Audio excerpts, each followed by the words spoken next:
Okay guys, so we're just quickly going to go through germination of seeds again. So if you have a seed, then you guys know that the outside coat, a fibrous coat, is called the tester, and that forms from the integuments of the ovule, which would have been inside the ovary.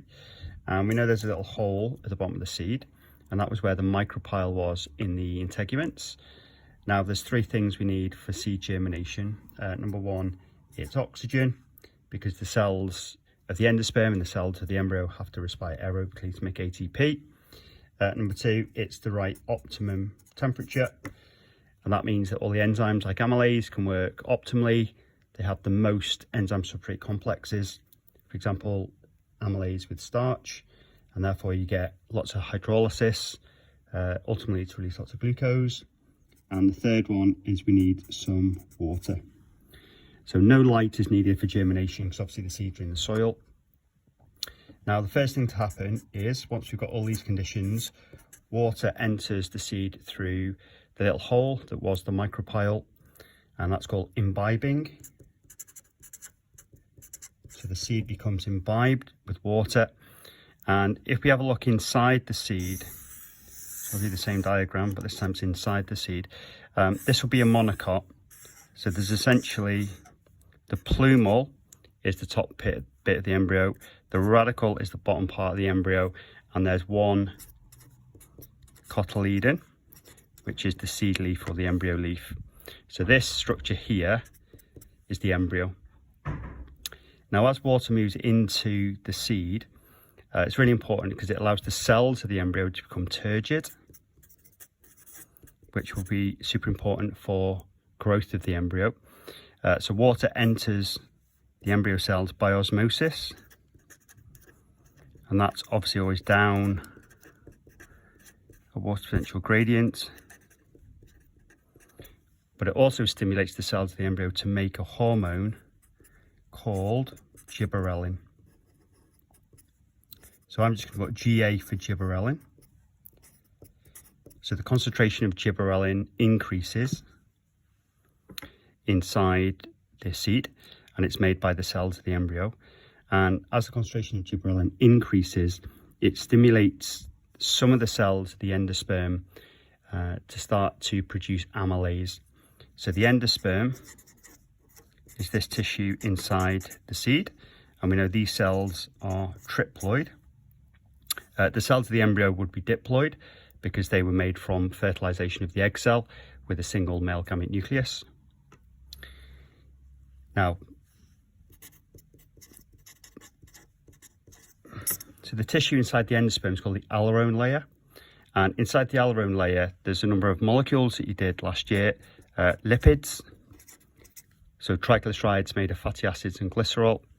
There's proteins, polypeptide chains with their peptide bond, and obviously the subunit of the protein is the amino acid. And lastly, we've got starch made from amylose and amylopectin. Now, inside the aleurone cells, they respond to gibberellic acid, or gibberellin, by producing proteases, and the proteases hydrolyze the proteins to release their amino acids. Now this is super important inside these cells, because these amino acids are then used in protein synthesis to make more protein. This time it's an enzyme called amylase. So the aleurone cells of the endosperm, they react to gibberellin, they make proteases, they hydrolyze protein molecules to release amino acids. The amino acids are the building blocks of new proteins, such as the enzyme amylase. Now, the amylase inside the cells of the endosperm, they start to hydrolyze the starch.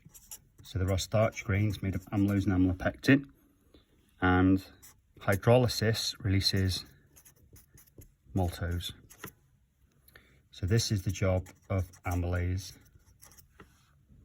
So the starch stores inside the cells of the endosperm start to be reduced as the starch molecules become hydrolyzed to maltose. There are other enzymes including maltase, and maltase hydrolyzes the glycosidic bond in maltose to release alpha glucose. So ultimately the starch is hydrolyzed to alpha glucose. Now the alpha glucose is really important because that then gets absorbed by the cells of the embryo. So these embryo cells, so I'll just put that down here, they're all diploid because they've got 2 sets of chromosomes. They're going to absorb the alpha glucose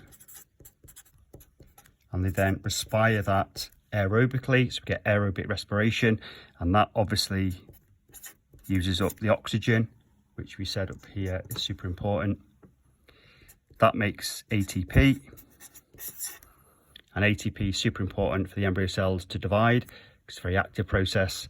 So as the embryo divides through cell division, there's going to be growth of new tissue. The plumule is going to get bigger, the radicle is going to get bigger, the plumule develops into the shoots of the seedling, and the radicle develops into the roots of the seedling. So that's through cell division involving mitosis. So that's how the seed germinates and the embryo becomes a seedling. Now, as the seedling develops, obviously it's going to grow, the shoot's going to grow above the ground, and it's going to be able to absorb light through the first true leaves. So as the first true leaves emerge and more light gets absorbed, there's more photosynthesis. Photosynthesis occurs in the chloroplasts of the palisade mesophyll and the spongy mesophyll cells, and it makes glucose. That glucose is then available for respiration, and it makes ATP, so you get a bit more cell division and you get increasing growth of the seedling. So the gibberellin actually decreases after about 8 days because the true leaves start to be made from the seedling, and they can photosynthesize to make their own glucose.